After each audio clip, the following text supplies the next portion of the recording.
welcome to Flory Models. I'm Flory. Here we are with the 2016 studio tour. So we're doing this January.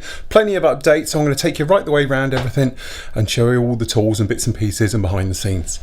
So, excuse the old cameraman bit. Literally everything is on auto. This is the studio. If I get in here. So basically, you can see down there. That's my sort of gaming slash answering all your emails, bits and pieces is done down there, and day to day looking at the site, looking after the site.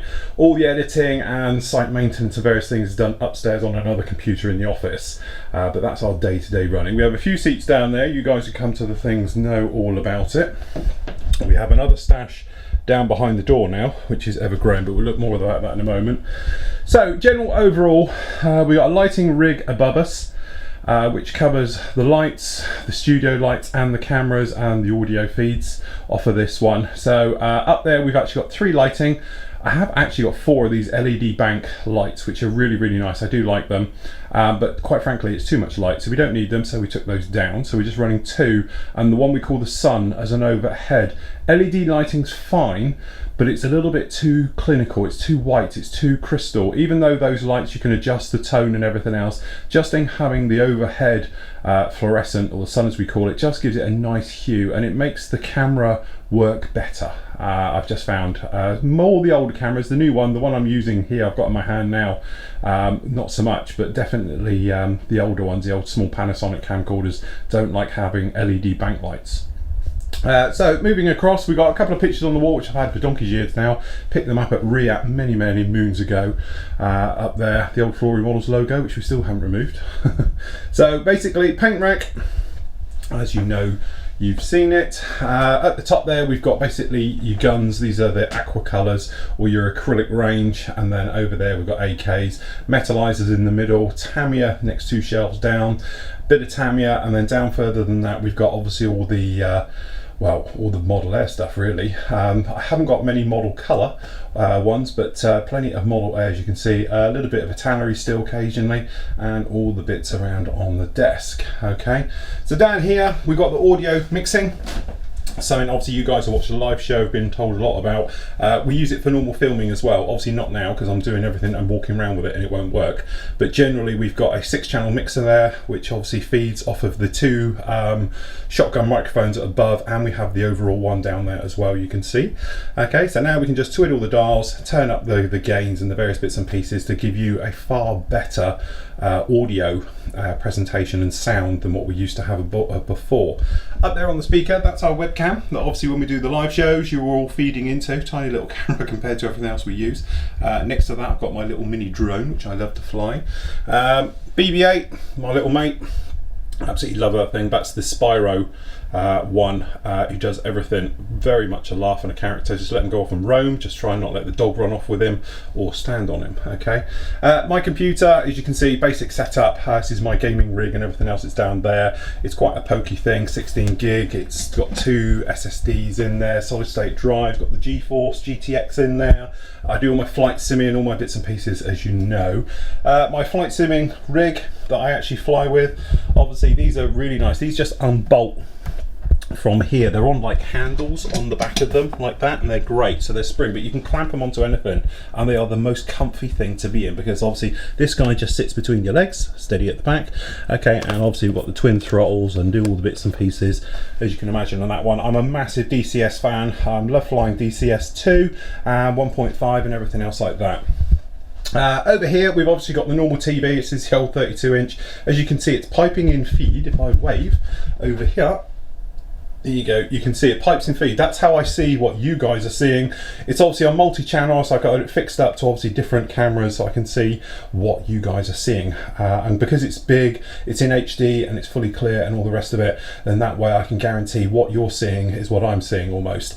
Okay, so no more of that thing of like showing the camera and actually you weren't even in shot throughout the entire thing of it.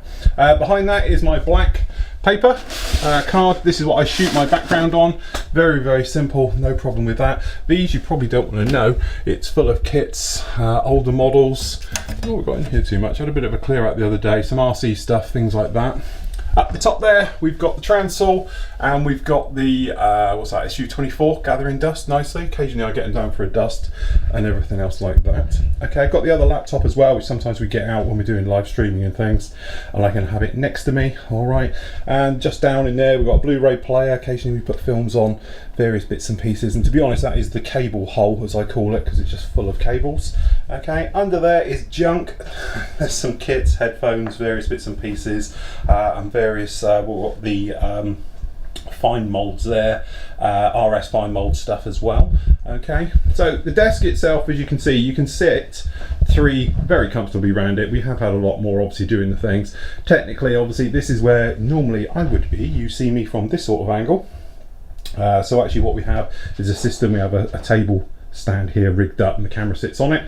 We've got the other one over on this side, obviously, and what I can do is when I'm not building on there, I can come over to this side, okay, or I can come down to this one as well. We used to do the reviews as well from the other angle with the backdrop as it worked over. Okay, making our way around.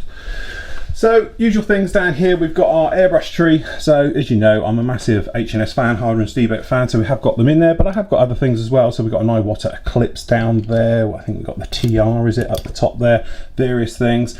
Razor blade dispensers, and then all the usual things we all collect over the years. So I've got various oil paints, I've got true metals down there, I've got some pigments down the back. Obviously I've got a full range of the Flory model pigments, funny enough.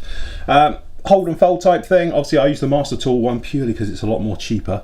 Okay, and all my usual tools, various things, as you can see just down here. So obviously we've got Flory Models washes.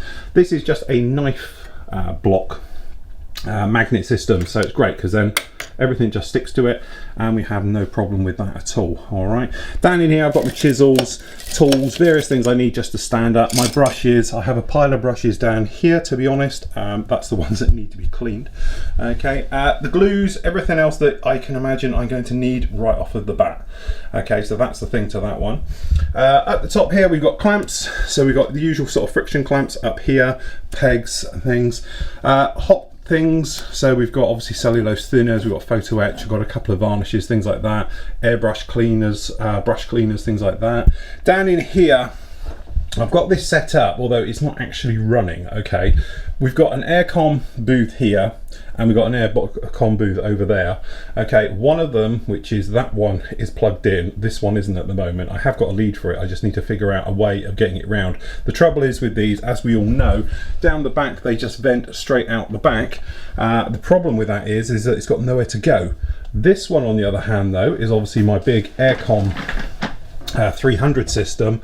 This one has no problem because, as you might see, it comes up the top, out here, it will go in here and then goes out the wall. And to be honest, out there we've got one of those flappy things and it vents everything out, and to be honest it does 90% of the job we need. It's just nice having a bigger spray booth like this, so I could get ships in there, and if I needed to I could get all three running at any one time. It's just that technically the aircon ones on the sides are only venting back into the room, which really isn't very good. Okay, so as you can imagine, the usual thing going on down here, there's the Terminator, which is ready to go into primer on Monday, everything else like that. More airbrushes, so I've got another Infinity up there, I've got another Infinity down here. Okay, my overhead light, which is the Old Faithful. This is the one from back in the day. It's 10 years old now, and only on its second set of bulbs. There's a story to that we'll get to in a moment as we go round. Another camera, as you can imagine, we've actually got 5 cameras running at any one time in the studio, which it causes no end of problem with storage for data, but we'll talk about more about that when we get upstairs with the editing. Okay, but generally it's another 900 Panasonic. I find it's great. The only thing is I hate them being this close. I like them to be up and out the way, somewhat like these guys up here, how we have these up here, purely because then you get sort of better focus, better overall sort of, you know, views of everything and stuff like that. Above this guy in here I have more of my hot type products. So we've got up there resin casting stuff, all the stuff for resin. Down below we've got primers, all different types of thinners. We've got Indian ink in there, this, that and the other, and to be honest it's just repeated on the other side. Okay, and then down in the back there we've got various different types of clears, various other bits I really need to tidy up down there and everything else. Okay, down here is the joke that you'll see from the live show, because it is my bin, which is just that entire area. I just throw stuff down there and occasionally I'll get in there, like I have done, to be honest, for you guys, to clean it all up. Okay, and do it all just like that. Okay, so this is the view that I see. So when I'm sat here talking to you guys, obviously you're over there, you can see the camera, there's my hand. Okay, and that is how we work it. Okay, so obviously I can see the computer, and some days when you'll hear me and I'll say I've got some reference shots up, what I'll do is I have them on the computer here. So I'm looking at the reference shots there, or I'm on my laptop or the iPad or whatever. But this is the feed you can see. So there's the camera you can see under here. Okay, running just like that. And then obviously having a pan round, this is how I see all the other guys. There's me, okay, and back round. All right, this is my well, stash sloke, well, what do you call it, review section. Basically, when I do the Kit Buyers Club, the orders go in with things like that, I tend to over order. Sometimes we have to make up the minimums for orders to get trade prices, things like that. So I'll chuck in a few things as well, and then I'll review them. So obviously things like when this bad boy turned up last week, we thought, right, okay, well, I think 4 went out to the Kit Buyers Club, and then I bought one as well, which is obviously the review one, which you'll see very, very shortly. Okay, so that was up there. And we've got all the other bits down there. So we've got a nice Sea King coming up shortly. The P47, that's the Razorback version. Down here, you can see down the back we've got some airliners. So we were talking about, I've already got them in the 787 and the 747-800 series. I'm going to do a review coming up shortly on about obviously the difference between the Hasegawa Osprey, and this is the Italeri Rebox by Revel Osprey. I'll be doing a review on those to see really what the differences are between the two, how far they've come along in a few years. What else we got? Oh yeah, I saw one of these, couldn't resist it. Lightning, this is the T Mark 5, so obviously it's the 2-seater. Actually looks very nice. We've got Trumpeter's new SU-33, that's the C flanker, or the Flanker D, and we've got that Kenworth, which I'm really looking forward to doing. Over here, if I be lazy, and I'll take a seat if you don't mind, we've got my little mini drill press. Now I've been after one of these for absolute ages. This is a variable speed, so we have a little handle here. I'll move that because it's a bit over the top. We have a little drill, and I can use it. And obviously it's got in there, what is that, a 1/6 chuck, I think. And so no problem with that. It does everything we could do with the hobby. Obviously I'm not going to be planning on drilling through massive things. It's got different speeds up above it as well. You can change the belts to put higher speed or lower speed. I think that's minimal, but then you've got a speed controller in here as well. And you just twist it, and away you go. And I tell you what, since I've bought that, I have used it more times than I ever thought I would in a lifetime, purely because anything now needs a hole in it. It's more precise, it's easier, and everything else, and I can just use it just like that. The other new bit of kit is this guy, and you're asking me who makes this one. Now to be honest, it was 55 quid off of eBay, and I can't remember. What I'll do is I'll find it and I'll put it up in the links to description at the end of this video. Okay, this little guy, which is the Proxon. I've been after one of these for ages. They're really expensive, and I couldn't work out why they're so expensive when you can buy a scroll saw, a big full-size one, for the same type of money. The big difference is the blades and what this thing actually cuts. I don't know how well you can see this, but the teeth obviously on that top one are huge, but the teeth on the bottom one are so fine that they are literally beautifully engineered for cutting tiny small things. So if you're talking things like plastic, it's absolutely great. Again, variable speed, so we can up the speed or we can slow it right down. The great thing about having a variable speed one, to be honest, is when you're dealing with plastic as we are, and styrene, if you have it running too fast, it will melt it. It will physically melt the plastic as fast as you're cutting it. So to be honest, you're sort of wasting your time, all right? And you're going to make a bit of a mess. This was a bargain. This was 7 quid, this thing, and I thought it was going to be small. Turns out it's not, so I need a new one. Okay, and then generally we usually have something on display here. I was hoping my new bit of kit was going to come in. I bought a belt sander, a small one, a hobby one as well, to go along. So now I've got a drill, a cutter, and a sander, and hopefully it'll speed things up. That pile there is all aftermarket stuff for the airliner. So I've got replacement resin engines down there and all the bits and pieces, mask sets, we've got the actual pylons for the engines and various things, and photo etch blades. So whichever one we do, we're going to do both of them anyway, but I thought I'd give it a bit of zing and we'd do it that way. The other big thing is obviously these guys. These are brand new. Bought these mid last year. Again, not cheap, but well worth it. I haven't got mine on wheels. Obviously you can put them on wheels, you can bolt them together and all the rest of it. The garage guys knows what these are. Basically, I have it in here. So top drawer is screwdrivers. Technically, and a tape measure. I want to back up gears. Okay, so down here, this is all my screwdrivers. So we've got various socket ones, hex ones. These are the ball type, which are dead handy for getting in things, and everything else. Great for hobby stuff. Okay, really nice. To be honest, they came out of Creative and they weren't too bad a price either. Okay, next one down. This basically replaces my drawer system I used to have when we used to have the red one next to me. So a lot of it is just over here now. So very small drill bits.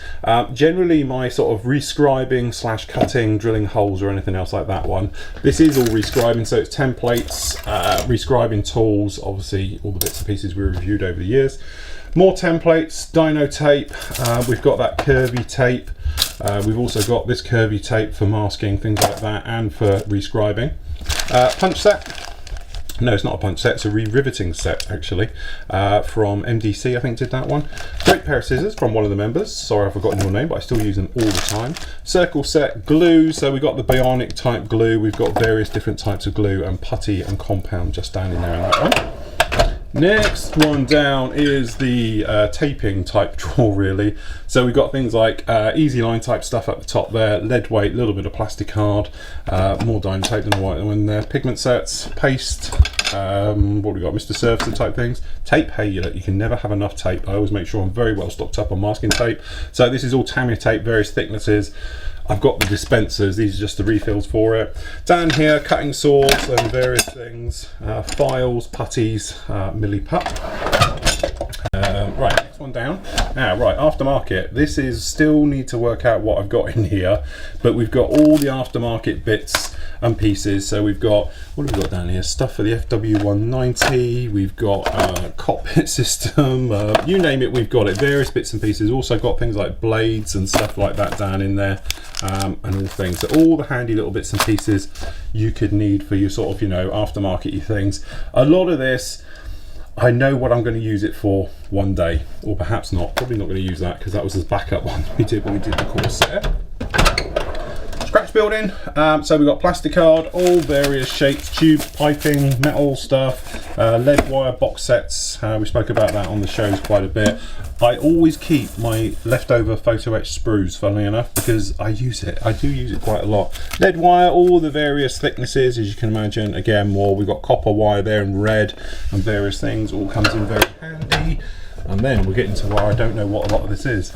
Okay, hot glue gun, vinyl gloves. These are spares, actually. They're spares for belts, just in case they go. Lockpick set, a lot of LED work down there. We've got butane blowtorch type thing, repairs kit. Can never have enough fittings and stuff for airbrushes, so we've got a lot of there. Air tool stuff, as you'll see, I use a lot of air tools these days, which is probably something you haven't seen actually, but we'll cover a lot more this year, and the reasons why.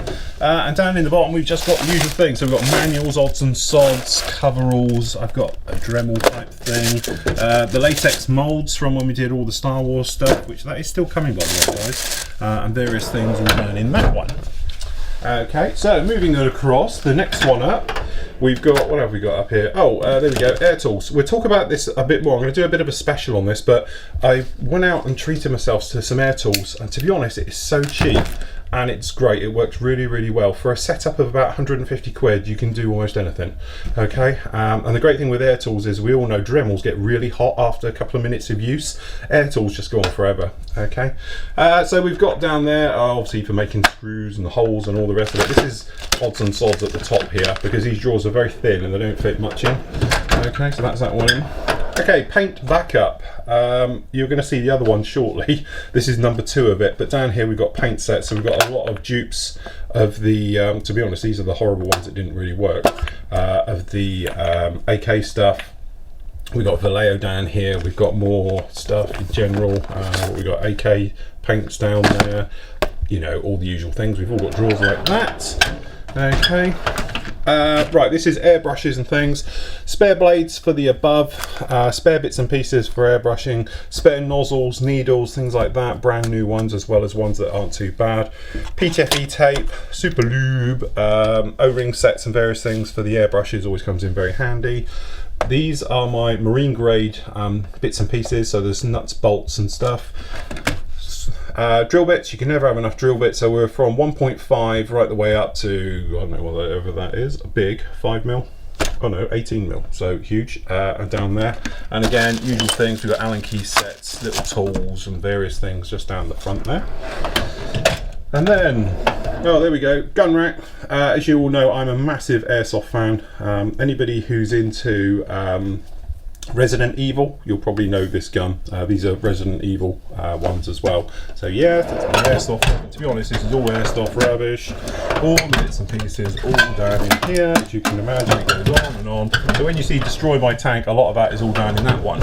Okay, there is my airsoft gun rack. So for those who are in the know, to be honest, I've got no interest in owning a real gun before the Americans jump on me. I think it's all great, you can go and shoot, and I do shoot when I'm in the US, but personally I wouldn't want to have a real gun in my home, but I enjoy going around with these. And people often say, why don't you want a real one? Because I can't shoot Sid with a real one. I think his missus will kill me, but I can shoot him with one of these. Okay, so that's our thing for that. So I've got an M4, I've got a Scar H, I've got a M27 and an AK. Anyway, moving off the top. Oh, and there's Chewbacca. Thank you, Sid. Okay, at the top, more stash. It's going to be a feature now. So obviously at the top there, as you can see, we've got the Harrier. We've got the Skymaster. I would like to do that. We've got one of those things which I can see myself building, because let's face it, the forum's full of it with you guys trying to get me to build it, so chances are I'm going to have to now. Okay, and I wasn't taking the mick out of it. It's a good kit. I was just disappointed by the sheer amount of ejector pins versus other companies who don't do it. Okay, anyway, so we've got down there a couple of my favourites as well. Nimrod, lovely aircraft, TSR2 as you can see, and the Grizzly, or as they call it now, Globia, whatever it is, Globe something or other. And there we down there, so it's the A400. At the top again, so we've got a Sabre up there, we've got a Lightning, we've got a 2-seat. Obviously when I was planning on doing the 2-seat Eurofighter and the single, obviously we have the single, which is still there. Okay, we got another Hawker Typhoon. A member sold me one cheap, what can I say? I'm vain, I just had to buy it. Okay, anyway, so we've got a Lynx F-16s. At the top there we've got an old Mosquito, the Javelin, which unfortunately gets used a lot for demos at shows for the wash these days, and then obviously got a couple I'd love to do. So we've got the A4, big fan of the A4. I've got another Fencer there, I must admit, it's one of those things, and I would still love to do the Viscount, and obviously I'd love to do a Spad, love to do one of those. And then in the cabinet, so you've all seen this one if I don't stand in shot. Usual thing, we've got the metalwork looking lovely on the 104. We've got the Hind, one of my very personal favourites all time. Airwolf, a load of you asked, did I ever finish Airwolf? I did. Airwolf is there. Star Wars cupboard. I say when I sort it all out, it'll be done properly, but we've got a lot of the Star Wars stuff down there.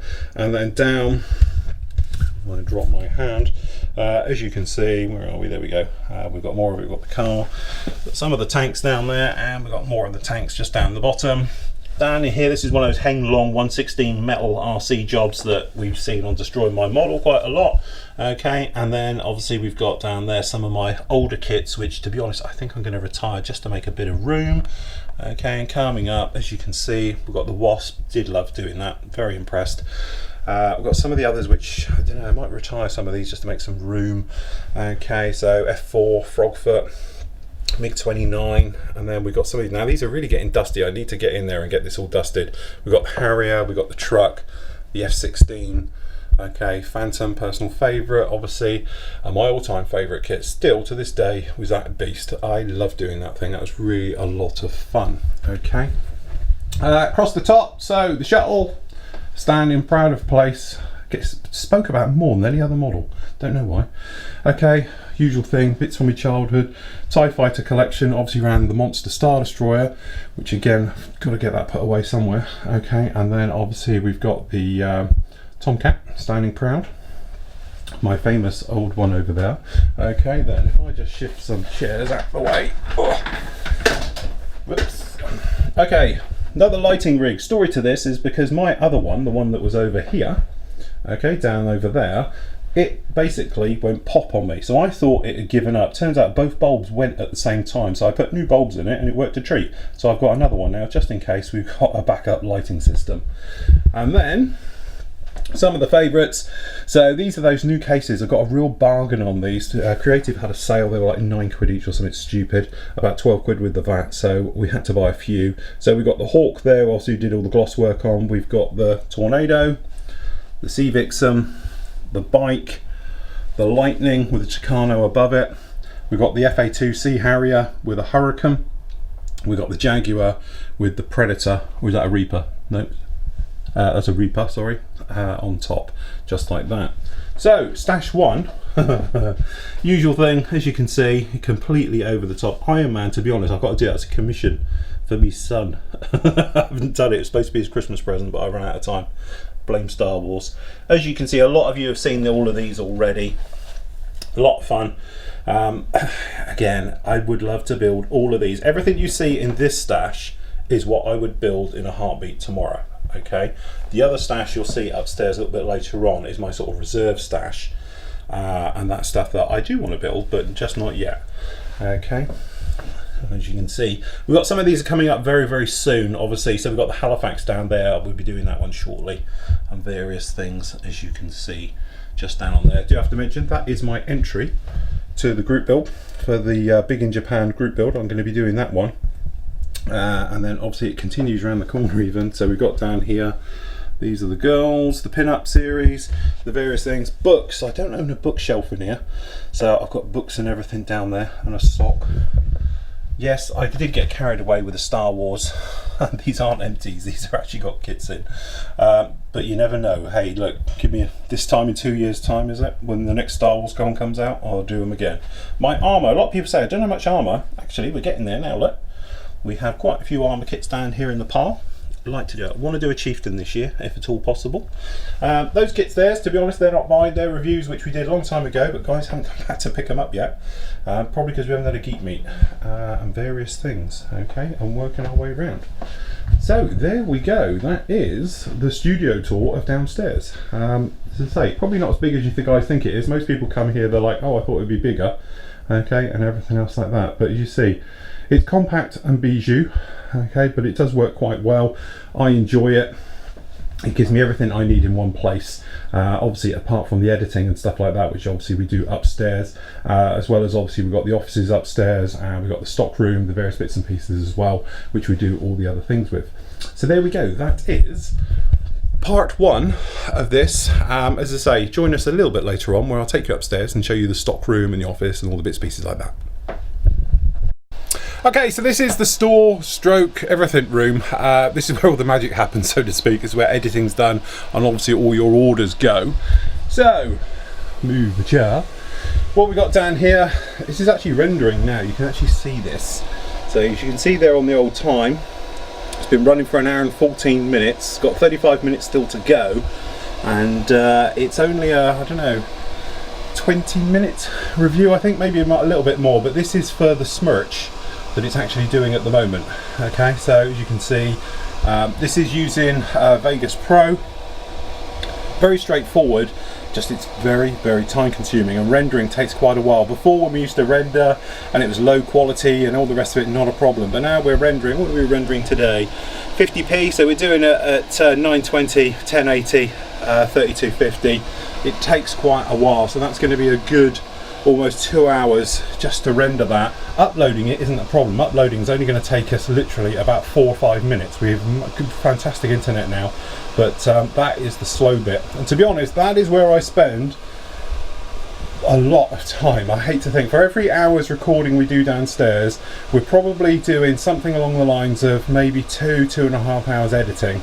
By the time you've done the thumbnails, the photos, the pictures and all the bits and pieces, and something as simple as doing like the reveal, it's a day's work, because obviously you have to resize images and crop them and get them all ready to go in and everything else like that, so it can take quite a bit of time to get it all sorted. Alright, but generally PC running over there is a nice powerful one. It's also doubles up as a server these days because it's got hard drives coming out of its ears, literally external, internal, sort of 4 inside it, 3 running off. We use lots of drives, as you can imagine, with all the data. It's one of the things that we go through tons of.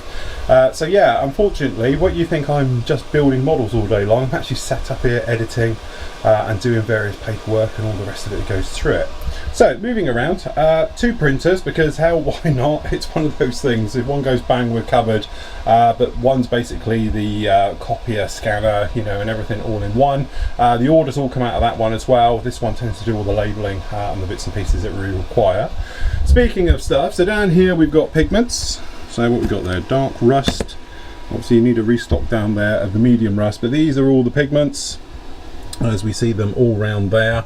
Okay, and then down underneath, as you can imagine, being stock, it is stock. So down there we've got hoodies and polo shirts, things like that, Hoover and then, as you say, sanders absolutely galore. Wash that still needs to be labelled and go into stock, and then sanders, our fantastic Tracy, who's our sort of product manager. So what she spends her life doing, so they've just come from her, so they're ready all to go in stock. More sanders, and as you can imagine, we have sanders and sanders and sanders and wash and bottles of wash and everything else coming out. My other stash we spoke about, as I say, it tends to be my sort of reserve stash, and this is also Kit Buyers Club stuff that's still got to go out. So we've got another Smirch up there, and we've now got a couple of T90s left over, and to be honest, that T14 has been sold anyway, it's going to go out. Your usual boxes, bits and pieces, and then moving round, obviously the desk, Ferrero Rocher, can't have enough of those, and then obviously usual post gear, junk, mess, and everything, as you can imagine, right the way over here. You just grab the orders. Let's see who's going to win a little something extra. There's a little bit of special. The one off the top, so I don't want to give you an address totally all out. There we go. So AT Davis, you're going to get something special. As a little bit of a thank you, I will put in, what have you ordered? You've actually ordered a pigment set and a wash set. I'll chuck you in something a little bit extra into that one as well today, so you'll get that tomorrow. So there we go. That is basically it. That's upstairs. We'll pop downstairs for the goodbyes. So there we go, a quick look round everywhere. Now I know I've covered everything quite quickly because I didn't want to bore you all to death. So if you've seen a specific area you'd like to know more about, be it, I don't know, the actual, you know, setup, airbrushing, tools, stashes, all the bits and pieces we've covered today, then just post up down below here, and then I'll do a more in-detailed look. I'll get it out here on the bench with all the different cameras, and we can go through and show you in more detail exactly what you want to see. But that gives you a run over. As you said, some people the other day we were talking about it because I had a photo of when I first moved in, when it was lovely and white walled and pristine and everything else ago. Amazingly, that's almost 3 years ago we've been in here now. How we've evolved, changed, run out of room is the big thing. We still didn't even show you one of the offices upstairs, purely because it was full up with Jiffy bag boxes turned up. We had 1,000 Jiffy bags all turned up, so we had boxes of them piled up in there, so we couldn't see much and everything else. But generally, it gives you an overview of what I get up to, what I do. But as I said, if you do want to see something a little bit more detailed, then let me know and I can show you. We can get in here, get the cameras all around it and go through it in detail. So there we go. What a great week. Thank you for all your feedback on the questions I've been asking. It gives me a great insight. I feel like I'm doing marketing or something else like that now, because I'm sort of reading everything you're putting down and absorbing it, and you can see patterns emerging and stuff like that. But it's great. Your feedback on manufacturers, kit reviews we've been doing, your stashes, why you do things, why you don't. It gives me a great insight and a better feel for what you guys would like to see and everything else like that. Because as I said, this hobby and the way I do this and everything else is evolving all the time. You look back how I used to be when we moved in here 3 years ago, and it was horrendous. You know, we had bare walls, hardly any tools and all the rest of it, and now look at us. I've got no room and I need a bigger studio. But there we go. So anyway, that's it from me. To be honest, I'm going to have the weekend off. I'm going to put my feet up and do very little for a change. And then going to get back to it on Monday, where we're going to carry on obviously with the MIG. We'll get the next parts up for you actually on the Terminator. Looking forward to getting through weathering, painting. Going to do splinter camo. I don't know, I might throw a poll out and see which way you guys want me to do it, and we'll do it in that particular scheme. But generally falling in love with that kit, and this MIG is an absolute delight to work with. I'm looking forward to getting that one finished next week, and then we can push on with more great builds. So a couple of reviews are up for you this week as well. Obviously we've got the Smirches up for you. That's a great looking kit, looks fantastic in all the way. And now, thanks to your feedback, we're not calling them reviews anymore, we're calling them previews, okay? So you can have a look at that one. And obviously we've got the, if we looked at it earlier, the AMK as well. So we've got the AMK MiG-31 Foxhound as well to have a look at. Again, looks to be a fantastic kit. Just I think the panel lines are overdone. So there we go, that's it for me this week. I'll catch you all on Monday.